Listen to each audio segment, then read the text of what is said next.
But Dutch isn't content with having a prisoner. He wants to get back at the so-called strongman by feeding him to the gators. And this is where we can highlight one more difference between Dutch and Bronte. Bronte thinks everything revolves around money, and that everyone can be bought, while Dutch knows that there are some things that money can't buy, like loyalty. Bronte offers $1,000 to the first man to kill Dutch and set him free, assuming one of the men will take the offer. I just snickered as he cowered because I had a few $1,000s on me at the time, so his measly grand didn't really mean anything to me. But none of the other guys budged either, because they are all loyal to Dutch for one reason or another and couldn't be bought so easily.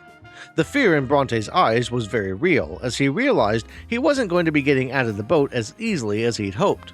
But part of him still assumed he would at least be leaving it alive. At least until Dutch grabbed him and shoved his face into the swamp like he was part of some freshman hazing ritual. And there is some debate to be had about whether Dutch killing Bronte could be considered moral.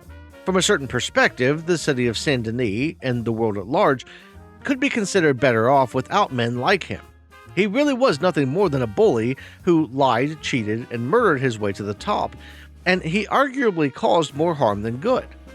On the other hand, there will always be people like him, and the power vacuum he leaves in Saint Denis will just be filled by some other jackass eventually. But there's also the intent to consider, as Dutch was either killing him for revenge or in an attempt to make robbing the bank in town easier. Either way, neither of those pursuits is noble or beneficial to the community as a whole.